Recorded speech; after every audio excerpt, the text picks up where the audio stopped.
What's up, guys? Welcome back to the Home Slice. I have a kind of strange, funny episode for you guys today.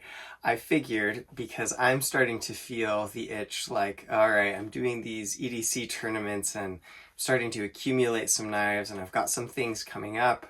I usually will just sell off several knives in order to buy new ones. I kind of like the rotation. I'm not much of a collector. This episode may be a bit perplexing for you if you don't know that about me or if you are a hardcore collector, but I'm going to go through sort of my working range of knives right now and select some things to sell off for future stuff because I'm a bit of a minimalist. I really like to only have a couple of things and I periodically will go through my stuff. I thought for some of you, it might actually be quite fun to come along for the ride and see what my current sort of working collection looks like and to see what I'm going to keep and what I'm going to get rid of. So let's jump right into it. Okay, so as of right now, I am carrying the Charles Jones bone picker. This is a really cool knife made out of CPM 3V and a gift from a donor and friend. And I'm not going to do anything with it right now because I'm in the middle of the film sequence with it. And I just finished up with carrying the QSP Parrot in D2, which is just a really excellent example of budget D2. And I'm probably going to keep this one around for testing purposes to sort of figure out what is the best sort of sharpening protocols for D2. Now, a lot of the things that some of you guys might have seen in my farm EDC videos are sort of socked away for an upcoming tournament, a full-size EDC tournament. But I have had this CRKT Pete around. I still really like this knife, but I don't carry it heaps and heaps. It's a really wonderful design by Anso and Voxnaes, Jesper Voxnaes and Jens Anso. But I don't carry it quite as much these days, but I still think it's a pretty excellent budget knife. I do know, however, that here, we'll make a little section here, along with the QSP Parrot. This one is going to be kept in particular for testing on 8CR13 MOV. So from there, I guess we should show, just because they're in the collection, that next week I'm carrying the Kershaw Iridium, and the following week I'll be carrying the Hogue Deca. So all of these guys are staying for the moment for either testing or video purposes, but moving on from there to things that I've already carried, already considered, and made some decisions about. So first off, what do I know I'm going to keep? I know I'm going to keep the Kaiser Gemini Mini in red aluminum.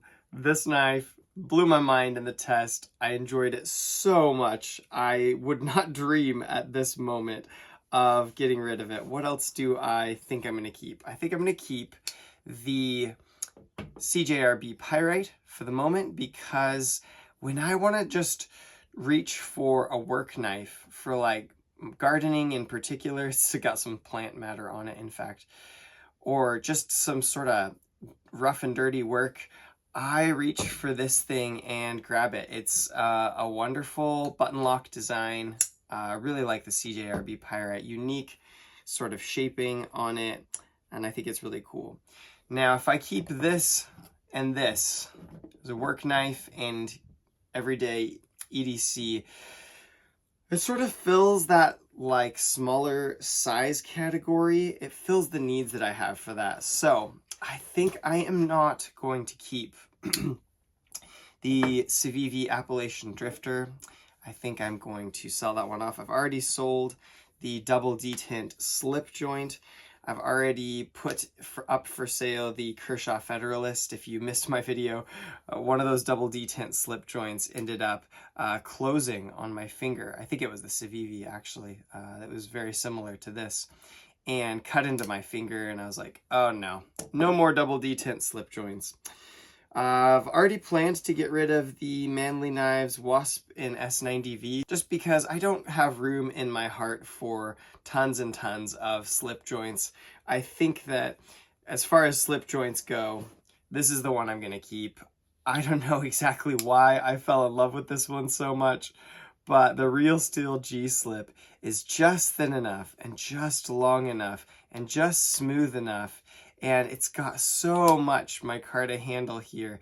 It's just a really wonderful slip joint, and it has quite a good stop, and it also has quite a good amount of give before it goes. I find a traditional slip joint, it just feels safer. Those double detent slip joints, they give, and then they're instantly like back in the handle, and it can be a bit scary if you've got your fingers in front of them. So I am going to give this Real Steel G-slip, designed by Ostap Hell, some further time in my collection. I've wondered about the Kaiser Original. It's so beautiful. It's really a cool knife, but I think, to be honest, if I've got these two knives in this size, I don't really need it. And it's a little bit thicker than what I would like for sliciness, and it's a little bit shorter than what I'd like for an ideal work knife. Overall, I found that I prefer the function and the sharpening characteristics of the Pyrite. So, gonna get rid of those two guys. So that brings us to the Imperium. Civivi Imperium, I really enjoyed. I really liked carrying this knife. And do these adequately replace it? I'm close to saying yes, because I loved this thing so much I felt like I could get rid of my whole collection. I think for the moment, the thing that stands out for me with the Imperium is it does bring that extra edge length, and sometimes I do want to carry a full-size knife with a lock, and so I think it's safe for the moment, and I really do like and enjoy it. We've got this petrified fish, and that my friend Alex gave to me, and I really enjoyed the carry of this. I don't think that I will get rid of it right now. I think it could come in handy in the future in terms of testing. So we'll keep that guy around for a while.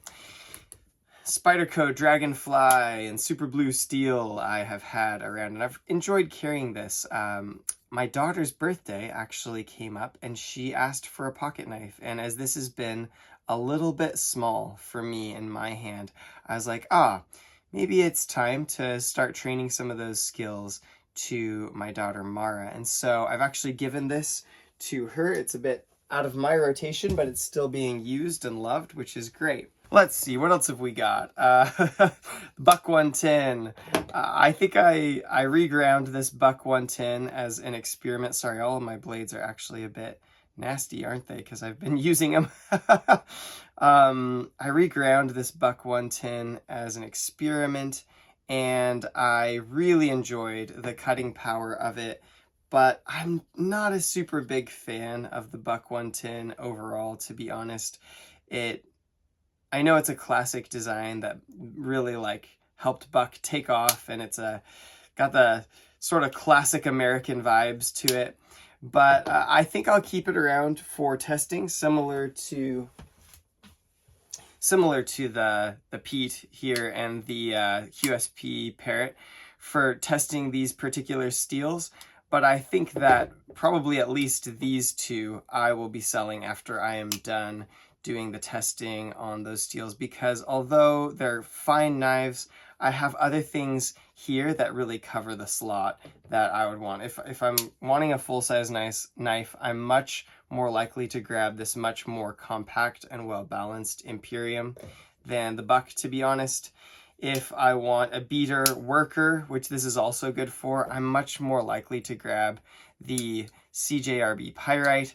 If I want a nice, fun, classy, small size EDC that carries really easy, I'm gonna go for this Kaiser over this CRKT. It's got more edge length, it's got slightly better steel, and it just hits my vibe, although I do like the design work on this one. Anyway, those will be getting sold, but we'll probably get a little bit of testing mileage out of it. The verdict is out on this. I just carried this and I like it, so we'll see. I'm at least gonna do testing on it. Maybe I'll also keep it for a while. In the land of multi-tools, presently I have the old classic Leatherman and a Gerber center drive.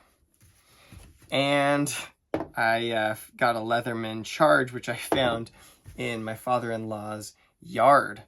It should be noted that I also have some Spydercos kicking around that you guys have seen come through the channel. This is the Chaparral Sun and Moon, and this is the Mannix 2 in Spy 27. These actually belong to Spyderco, and so I gotta get on doing some edge testing on them and then send them back. So these have been in the collection, but they were a generous gift. Thank you, Spyderco. They'll be back to you soon. Also, got a few fixed blade EDCs from Jason at Blank Blades. This sort of more leaf-shaped one with burlap micarta, and this sort of more box cuttery shaped cleaver blade. I love both of these.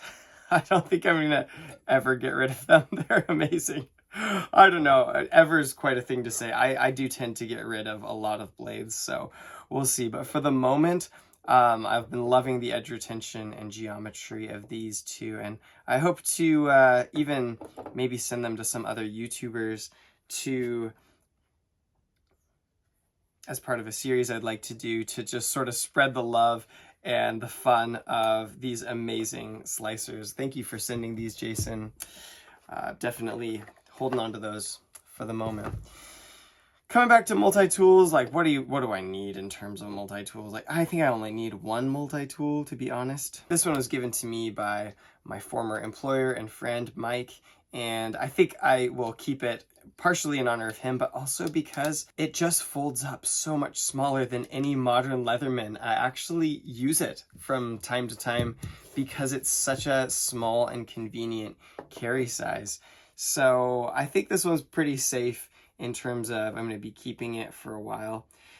These two both have like full capacity, full functionality, and they both take, with the adapter I bought for this one, they both take regular hexagonal bits.